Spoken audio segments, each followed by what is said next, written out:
Episode में हम उन दो युद्धों के सर्वोत्तम बलिदान देने वाले सैनिकों की बात करेंगे जो शायद भुला दिए गए, क्योंकि शायद यह युद्ध हमारा था ही नहीं, पर फिर भी हम लड़े मानवता के लिए, स्वाभिमान के लिए और अपने बटालियन के लिए। मैं आज हूँ महाराष्ट्र राज्य के पुणे शहर में और आपको मैं लेकर जाने वाला हूँ शहर के बीचों बीच खड़की, या जिसे पहले खिड़की कहा जाता था, आर्मी कंटोनमेंट एरिया में, जहां पर वर्ल्ड वॉर 1 और 2 में शहीद हुए अनडिवाइडेड इंडिया या फिर कह लें ब्रिटिश कालीन इंडिया के शहीदों का मेमोरियल और क्रिमेटिंग ग्राउंड है, जहां पर यादें हैं, अवशेष हैं उन सोल्जर्स की, उन हीरोज़ की जो समय के साथ भुला दिए गए हैं।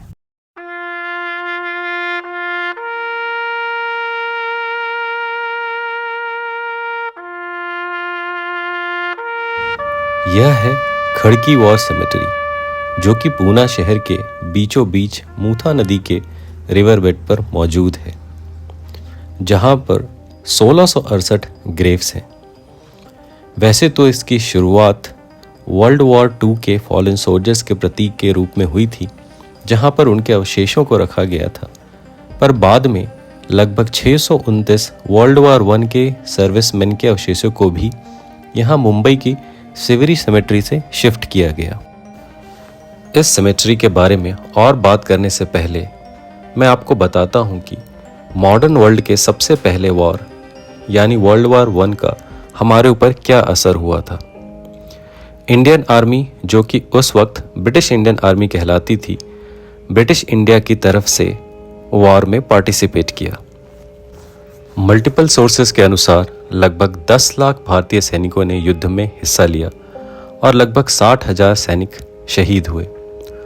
कई और सोर्सेस के अनुसार उनकी पार्टिसिपेशन की संख्या लगभग 15 लाख और लगभग 1,20,000 सैनिकों ने अपनी जान गंवाई। दुनिया के लगभग हर कोनों में भारतीय सैनिकों ने मोर्चा संभाला और एलाइड फोर्सेस की तरफ से सेंट्रल पावर के अगेंस्ट युद्ध लड़ा। इंडियन सोल्जर्स ने मल्टीपल एक्सपीडिशन में पार्टिसिपेट किया, जिन्हें एक्सपीडिशन ए से लेकर एफ तक का नाम दिया गया, और साथ ही साथ कुछ बड़े ऑपरेशंस जैसे कि siege of Qingdao, mutiny Singapore और मलेशिया मिशन में हिस्सा लिया। Khadki war cemetery Commonwealth War Graves Commission maintain करता है। Commonwealth War Graves Commission Bharat में और ऐसे 122 सिमेट्री साइट्स मेंटेन करते हैं। कॉमनवेल्थ उन देशों का समूह है जो कि एक समय पर ब्रिटिश एम्पायर के पार्ट हुआ करते थे। उनके कमीशन की ही जिम्मेदारी है कि ये सारे कॉमनवेल्थ देशों के जो लोग शहीद हुए हैं, उनके जो भी सिमेट्रीज़ हैं, ग्रेव्स हैं, उनको मेंटेन करना। अगर हम खड़की सिमेट्री की बात करें तो यहाँ पर आप इस प्लान के अंदर देख सकते हैं कि यहाँ पर टोटल 13 प्लॉट्स हैं, जिसमें जो आपके अभी सामने दिख रहा है पूरा का पूरा प्लान, उसमें आप देख सकते हैं किस तरीके से सारे के सारे ग्रेव्स के पिलर्स अरेंज्ड हैं। सबसे शुरुआत में जब ऐसे ही आप एंटर करते हैं, आपको स्टोन ऑफ रिमेम्बरेंस दिखता है, और उसके बाद इंडिविजुअल 668 और बाद में जो लाए गए और अवशेष थे, उनको मिलाकर पूरे 1668 ग्रेव्स या फिर पिलर्स पे उनके नाम लिखे गए हैं। कॉमनवेल्थ वॉर ग्रेव्स कमीशन के हर साइट पर एक चीफ गार्डनर और कुछ स्टाफ्स होते हैं, जिनकी जिम्मेदारी होती है रख रखाव की और ब्यूटिफिकेशन की। इसकी वजह से आप देख सकते हैं कि यह काफ़ी अच्छी तरीके से मेंटेन रहता है। ब्रिटिश इंडिया के अंतर्गत भारत के सैनिकों ने दूसरा वर्ल्ड वॉर भी लड़ा, और इस बार संख्या बल लगभग 25 लाख के आसपास थी। इस बार सिर्फ आर्मी ने ही नहीं, बल्कि एयरफोर्स और नेवी ने भी वॉर में हिस्सा लिया। इंडिया के पैरामेडिकल स्टाफ ने भी अपनी सेवाएं इस युद्ध में दी। इस युद्ध में लगभग 87,000 से 1 लाख के आसपास सैनिकों की जान गई और लगभग 30 लाख के आसपास सिविलियंस मारे गए। यह मेमोरियल मंडे से लेकर सैटरडे तक खुला रहता है आम पब्लिक के लिए, और इस मेमोरियल के बाहर की तरफ कोई ऊंचा बाउंड्री वॉल ना होने की वजह से चलते फिरते भी ये सड़क से नज़र आता है। आज हम इसके अंदर नहीं जा पा रहे हैं, उसका वजह ये है कि आपको जैसा पता होगा कि अगस्त के महीने में बरसात होने की वजह से जो पुणे में काफ़ी पानी और बाढ़ की स्थिति थी, उसकी वजह से इस सेमेटरी को थोड़े दिनों के लिए बंद रखा गया है, क्योंकि ये एकदम रिवर बेड पे मौजूद है। वर्ल्ड वॉर में भारतीय सैनिकों ने बलिदान तो दिया ही, साथ ही साथ कई भारतीयों ने मानवता की मिसाल भी पेश की। यह जो साइन बोर्ड आप देख रहे हैं वह पोलैंड की राजधानी वार्सो में लगा पोलिश लैंग्वेज में साइन बोर्ड है, जिसमें लिखा है द गुड महाराजा, यानी अच्छे महाराजा, और एक चौराहे का नाम है।